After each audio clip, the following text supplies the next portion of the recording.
Olá, está começando o Senado Agora.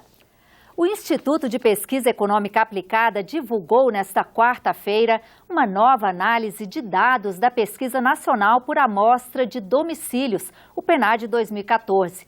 O estudo aborda questões como desigualdade e pobreza, arranjos familiares, mercado de trabalho e educação. Os pesquisadores avaliaram a forma como as famílias brasileiras vêm se organizando. O estudo confirma que a estrutura familiar está mudando radicalmente. O número de famílias tradicionais com pai, mãe e filhos diminuiu 10 pontos percentuais na última década, cedendo espaço para casais sem filhos e lares chefiados exclusivamente pela mulher. Nós temos uma sociedade muito mais moderna, né? Muito mais aberta e arejada do que nós tínhamos 10 anos atrás, né? A análise feita pelos pesquisadores do IPEA mostra que a desigualdade social no país continua diminuindo, assim como a parcela da população em situação de pobreza extrema, que caiu a uma taxa média de 10% ao ano em uma década. Entre 2013 e 2014, a redução foi de 30%. O estudo confirma a ampliação da escolaridade dos jovens brasileiros nos últimos 10 anos, mas aponta desafios a serem superados para que as metas do PNE, Plano Nacional de Educação, não sejam comprometidas. O desafio é acelerar a taxa de escolarização das pessoas em idade escolar e acelerá-la mais nas regiões abaixo da média. Esse é o nosso desafio. Para os próximos anos, que o PNE não acaba amanhã, ele acaba em 2024. É sempre importante lembrar que nós estamos no começo dele. Com relação ao mercado de trabalho, os dados já mostram indícios da crise econômica. O rendimento médio dos trabalhadores, que cresceu 7% em 2006 e 6% em 2012, cresceu menos de 1% em 2014. Para o IPEA, o Brasil tem estrutura para enfrentar a crise, mas essa capacidade de proteção não é infinita. Nós não sabemos ainda até que ponto a resiliência da estrutura social ela suporta crises muito prolongadas. Na questão do mercado de trabalho, há um crescimento forte da taxa de desemprego, mas não houve um crescimento tão forte da taxa de informalidade, né? E as rendas do trabalho estão estáveis. Foi publicado nesta quarta-feira no Diário Oficial o novo valor do salário mínimo, em vigor a partir de 1º de janeiro. Passa de R$ 788 para R$ 880. O reajuste com base na inflação de 2015 e no crescimento do PIB de anos anteriores foi de 11,6%. Ao longo do recesso parlamentar, o Senado agora apresenta uma série de retrospectivas do ano de 2015. Apesar das crises política e econômica, a produção legislativa foi intensa. No Senado foram aprovadas mais de 1.500 matérias. Entre os destaques, o marco da biodiversidade e pontos da reforma eleitoral, além do ajuste fiscal. 2015 foi um ano em que a política e a economia caminharam juntas, uma determinando o cenário da outra. No âmbito legislativo, em que pese o ano intoxicado pela agenda negativa da economia, avançamos em legislações cruciais para o Brasil. Muitas já sancionadas e outras mandadas para tramitação na Câmara dos Deputados. Logo no início do ano, a presidente da República editou um pacote de medidas e esperava economizar 70 bilhões de reais. Essas primeiras medidas do ajuste vieram para mudar as regras da pensão por morte, do seguro-desemprego, do abono salarial e do auxílio-doença. Depois desse primeiro pacote, uma série de outras medidas foi votada em nome do ajuste fiscal. O governo aumentou o imposto sobre o lucro líquido de bancos, subiu o PIS/PASEP de 1,65% para 2,1% e a COFINS de 7,6% para 9,65%.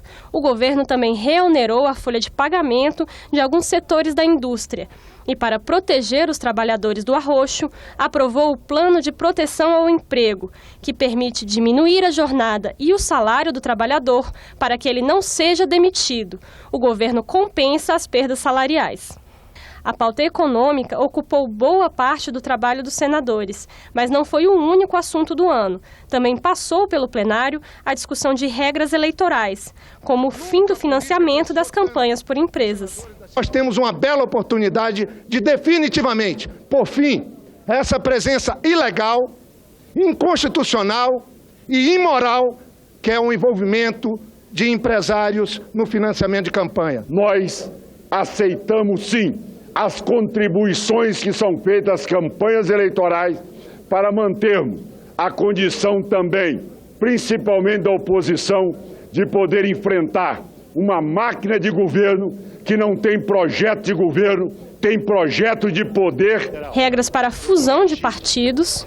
Nós não somos contra a fusão, senhor presidente. O que nós queremos aqui é disciplinar. O partido que tiver 5 anos poderá fazer fusão. Agora, fazer um partido político exclusivamente para fazer, me desculpe o termo, os ouvintes, fazer essa malandragem na política, tirar a legitimidade e buscar um caminho torto para burlar a legislação eleitoral. E também para as coligações. Nós estamos tratando de liberdade de organização, de algo que é considerado no arcabouço jurídico do país como cláusula pétrea. Portanto, nem mesmo a Constituição Federal, no meu entendimento, poderá mudar essa possibilidade de livre escolha, de se coligar, de se associar temporariamente ou permanentemente, senhor presidente. Proibição de coligação na eleição proporcional fortalece os partidos políticos. Ponto. Esse é um dado importante.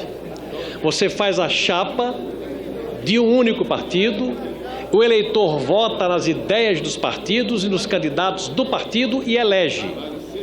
Acaba com aquela história de deputado de 300 mil votos puxar deputado de 15 mil votos. Outra pauta importante em 2015 foi a feminina.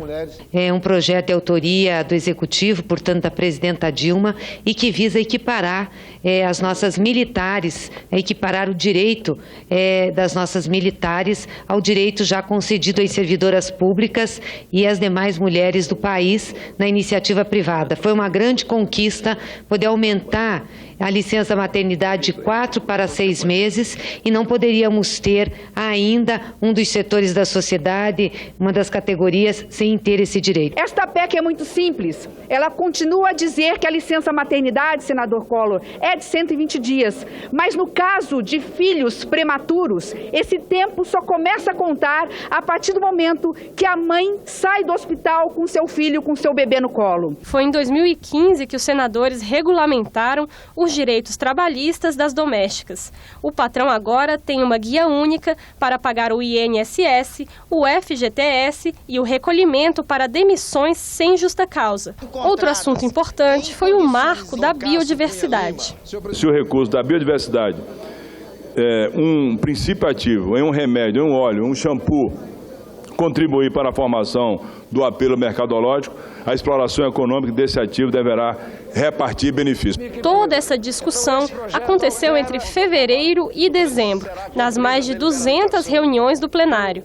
O saldo total do ano foi de 10 propostas de emenda constitucional, 25 medidas provisórias, 165 projetos de lei, 212 projetos de decreto legislativo e 19 projetos de resolução aprovados. É um momento em que a nação espera que as instituições se pautem pela responsabilidade, equilíbrio, bom senso e principalmente legalidade. De minha parte, reitero que esta será, como sempre foi, a orientação do Senado Federal. Devemos, em nome dos brasileiros, que merecem sempre o melhor, nos empenhar ainda mais para não ficarmos o resto da vida exumando este ano que nunca começou e que também não terminou. O governo federal publicou nesta quarta-feira um decreto regulamentando a aplicação dos novos índices de correção das dívidas de estados e municípios com a União. O decreto cumpre o que tinha sido aprovado pelo Congresso nos últimos 2 anos. Em 2014, os parlamentares decidiram que essas dívidas passariam a ser corrigidas pela variação do IPCA mais 4% ou pela taxa Selic, o que fosse menor.